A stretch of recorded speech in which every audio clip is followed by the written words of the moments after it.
Bahkan dulu ada umat terdahulu itu kalau mereka punya dosa sepanjang hari ini pagi sampai malam dia berdosa, besok pagi saudara dosanya udah ditulis sama malaikat di depan pintu rumah.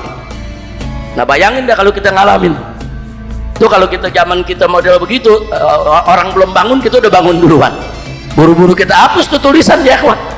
Jadi kalau dibandingkan dengan umat terdahulu, ada umat terdahulu kalau istri sedang haid itu nggak boleh diajak tidur sekamar, nggak boleh lalu lalang di rumah, nggak boleh duduk makan bareng dengan suami, tapi mesti diapain? Dikurung. Jadi hampir dulu di syariat tersebut saat berlaku setiap rumah punya penjara buat perempuan, kalau lagi haid di penjara semua.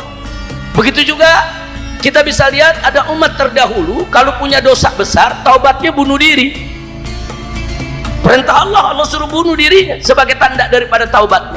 Tapi umat Nabi Muhammad SAW sebesar apapun dosa yang dilakukan, bunuh diri bukan jalan keluarnya. Hibail kiram, tadi kita sudah dengar pembacaan hadis yang diriwayatkan oleh Al-Imam Al-Bukhari radhiyallahu taala anhu yang bersumber dari sahabat yang mulia yaitu Abu Hurairah radhiyallahu an.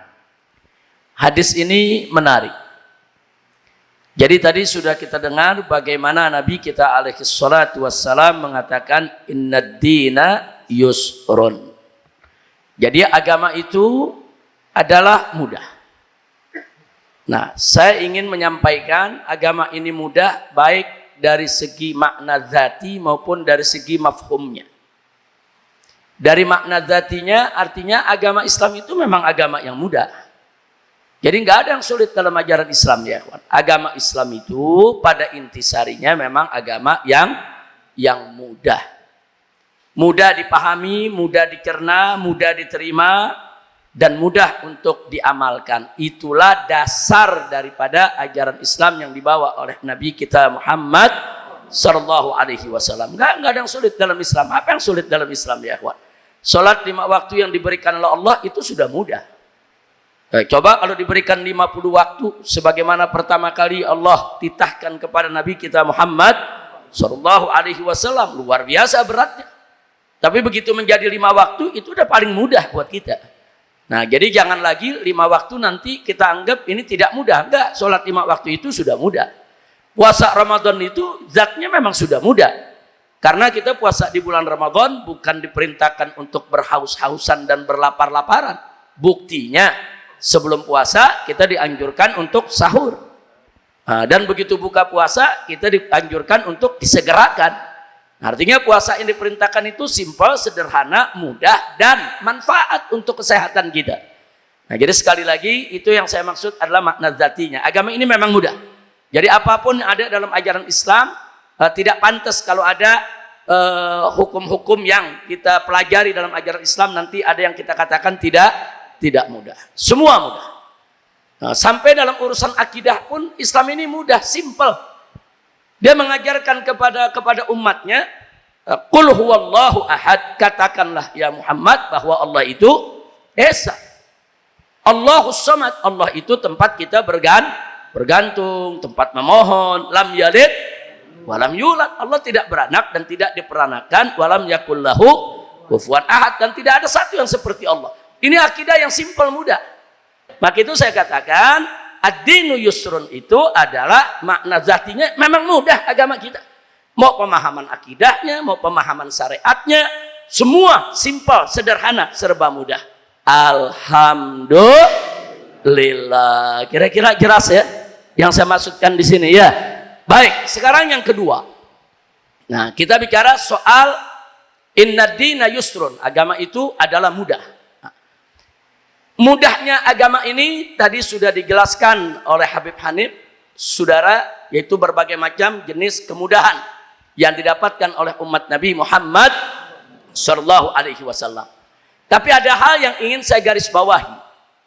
Agama yang mudah ini pun juga dinisbahkan kepada agama syariat ajaran yang dibawa oleh Nabi Muhammad sallallahu alaihi wasallam jika dibandingkan dengan syariat-syariat Nabi sebelumnya.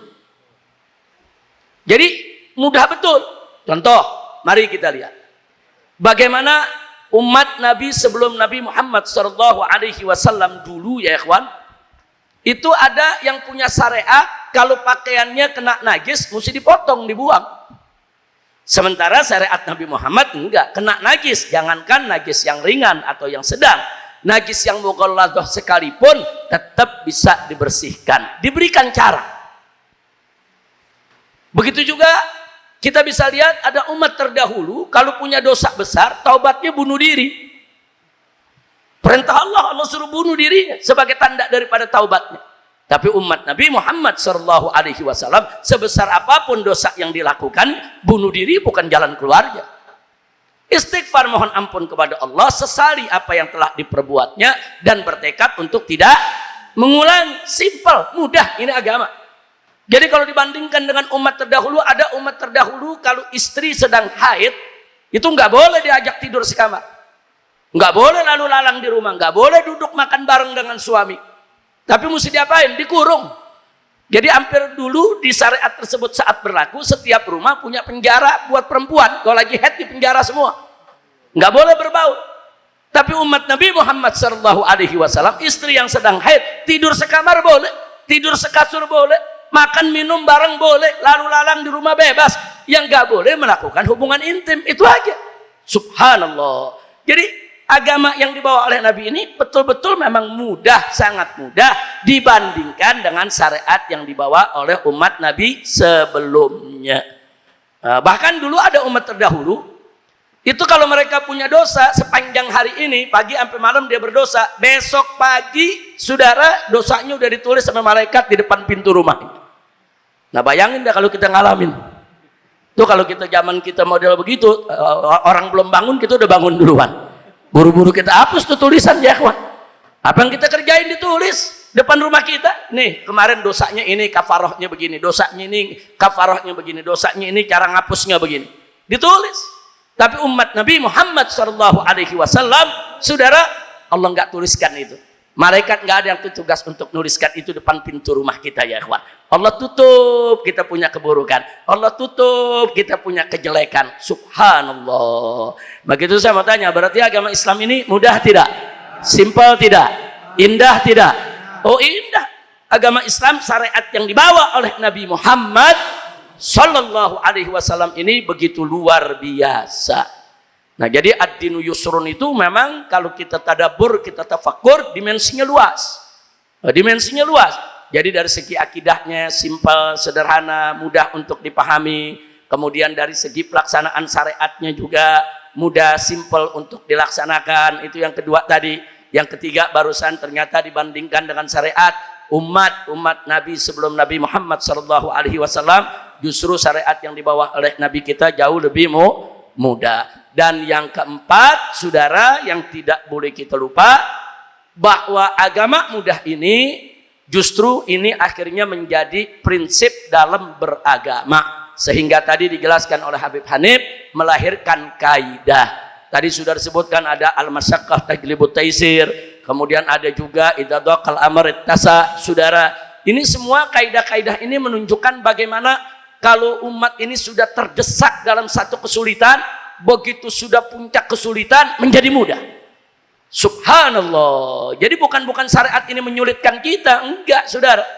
Nah, jadi memang akhirnya lahirlah kaidah-kaidah fikih tadi sudah disampaikan oleh Habib Hanif dengan macam aneka ragam contoh yang sangat bagus sekali. Itu juga menjadi bukti bahwa ad-dinu yusrun, agama itu mudah. Bahkan tatkala Allah menceritakan soal masalah puasa di dalam Al-Qur'anul Karim dalam surat Al-Baqarah, ya ikhwan, Allah sendiri mengingatkan kepada kita, yuridullah bikumul yusra wala yuridu bikumul usra. Allah tidak menginginkan untuk kamu itu kesulitan, tapi Allah menghendaki untuk kamu sekalian kemudahan. Alhamdulillah. Nah, oleh karenanya sebagaimana tadi pesan dari Habib Hanif, agama Islam ini memang mudah, memang gampang, tapi jangan ngegampangin. Agama Islam ini memang mudah, tapi jangan kita meremehkan, saudara. Jadi manfaatkanlah kemudahan itu. Nah itu 4 yang saya sampaikan. Ada tambahan 1 lagi, saudara. 1 lagi, ad-dinu yusrun, ini memberikan isyarat kepada kita untuk kita mengamalkan rukhsah yang diberikan oleh Allah dan Rasulnya. Kan dalam Islam ini kan ada rukhsah. Kalau lagi musafir, kita dibolehkan untuk sholat jama, sholat qashar itu rukhsah, saudara. Nah, karena itu kenapa ulama mendorong kita untuk rukhsah, untuk mengamalkan hadis ini, ad-dinu yusrun, agama itu mudah. Kalau Allah udah kasih rukhsah, ambil. Jangan kalau Allah udah kasih rukhsah kita sepelekan itu rukhsah, saudara. Nah, makanya jangan kaget kalau di antara ulama ada yang mengatakan bahwa sholat jamak dan qashar di perjalanan itu bagi musafir lebih afdal daripada dia sholat sesuai azimah. Daripada dia sholat zuhur 4 rakaat pada waktunya, asar 4 rakaat pada waktunya, selama dia musafir lebih afdal dia jamak dan qashar. Untuk apa? Untuk menjalankan prinsip yang sudah ditetapkan oleh Nabi, ad-dinu yusrun. Agama itu mudah. Sudah dikasih mudah, kita pengen ambil yang sulit. Jangan dikasih mudah, ambil yang mudah, saudara. Nah, jadi hadis ini bisa dimaknai juga sebagai isyarat untuk kita ihtimam bi ahkamir rukhsah, untuk kita itu peduli kepada hukum-hukum rukhsah yang sudah ditetapkan oleh Allah dan Nabi kita Muhammad sallallahu alaihi wasallam, insya Allah. Jadi kesimpulannya, dengan 5 apa yang saya sampaikan tadi, saudara, sebetulnya kalau kita mau gali masih lebih banyak lagi, bahwa saya hanya ingin menggarisbawahi hadis ini luar biasa. Kita betul-betul yaitu ditunjukkan oleh Nabi dengan prinsipnya ini agar kita semakin cinta kepada Islam, agar kita semakin tidak terbebani di dalam melaksanakan syariat Islam, saudara. Kalau kita jalani dengan baik, ini semua akan menjadi ringan, karena memang agamanya juga udah ringan. Kita jalankan akan semakin ringan. Agama ini udah mudah, kalau kita jalankan akan semakin mudah, insya Allah. Jadi jangan kita ngegampangin, betul, jangan kita menyepelekan, jangan kita seenaknya dengan syariat, jangan. Apa yang sudah Allah perintahkan kerjain aja, apa yang Allah larang ya tinggalkan itu semua. Nah, kalau itu kita lakukan dengan ikhlas, dengan ridho, itu semua akan menjadi ringan, menjadi enteng untuk kita kerjakan, insya Allah. Amin ya rabbal alamin. Nah, maka itu kepada semua yang hadir di sini, saya ajak semua, saya himbau, saya serukan supaya pengajian bulanan ini yang ada di tempat ini, bulanan mingguan, bulanan ini supaya betul-betul dihadiri, diperhatikan, diambil ilmunya. Sebab semakin bertambah ilmu kita akan memandang ajaran agama semakin mudah. Orang yang melihat agama ini sulit karena dia nggak ngaji. Orang yang melihat agama ini sulit karena dia nggak paham. Orang yang melihat agama ini sulit karena dia nggak belajar. Tapi kalau kita belajar, kita dapat ilmu, maka akan terlihat bagaimana mudahnya Islam, bagaimana sederhananya Islam, bagaimana simpelnya ajaran Islam, bagaimana indahnya Islam. Itu semua perlu ilmu. Nah, pelajari ini seminggu, walaupun ini sebulan sekali, penting. Nah, nanti di waktu lain kan kita bisa ngaji di majelis-majelis yang lain. Tapi majelis yang bulanan ini ajak saudara kita, ajak tetangga kita, ajak masyarakat kita, yuk kita ngaji. Nah, ini ada pembacaan Mukhtasar Sahih Bukhari yang luar biasa. Apalagi di sini kita lihat ada Habib Hanif, yang lulusan Al-Ahqaf. Di sini ada Habib Saleh, saudara. Ini keduanya sama-sama lulusan Dalwa, murid daripada Habib Zain bin Hasan, yaitu Baharun. Ambil ilmunya, ambil, kapan lagi? Jadi jangan cuma dilihat, ini umurnya anak muda nih. Nah, jangan lihat ilmunya, saudara. Ilmunya banyak, ilmunya bagus, yuk sama-sama kita ambil. Nah, apalagi yang hadir sini adalah tetangga dari rumah ini, rumah tempat di mana dulu Habib Hanif dibesarkan. Dari kecil sampai dewasa adanya di tempat ini. Nah, yuk mari kita ambil ilmunya, kita timba ilmunya, kita manfaatkan ilmunya, sehingga ke depan kita akan lihat ajaran Islam ini simple, mudah, gampang, insya Allah. Nah, selanjutnya kalau kita lanjutkan hadis ini, saudara, karena agama ini sudah mudah, ya kita jangan persulit. Jangan persulit. Siapa yang mempersulit agama, dia akan kalah sendiri. Nah, jadi kalau di sini dikatakan barang siapa yang mempersulit dirinya dengan agama, dia akan dikalahkan dengan agama. Apa sih maksudnya? Maksudnya, saudara, kalau Anda memaksakan diri untuk suatu ibadah sebanyak-banyaknya, dipaksakan, besok akibatnya Anda akan tinggalkan itu semua. Karena bosan, karena capek, saudara. Nah, itu kenapa? Karena dipaksakan. Jadi ada orang yang memaksakan diri, mau baca selawat 100.000, dia paksakan dirinya. Kadang-kadang dia begadang 7 hari 7 malam, dia nggak tidur, dia paksakan. Biasanya yang dipaksakan begini, ujung-ujungnya dia tinggal semua, ya kawan. Tapi kalau kita nggak paksakan, yang sesuai dengan kemampuan kita, yang bisa kita laksanakan ini dengan mudah. Makanya Nabi tadi mengatakan di situ wasaddidu wa qaribu wa abshiru. Artinya apa? Urusan itu mudahin aja, entengin aja, jangan ngambil yang sulit ya ikhwah. Nah, kecuali kalau kita melatihnya secara bertahap. Hari ini kita zikirnya 10 kali, nanti bertambah bulan depan 100 kali, bulan depan 1000 kali.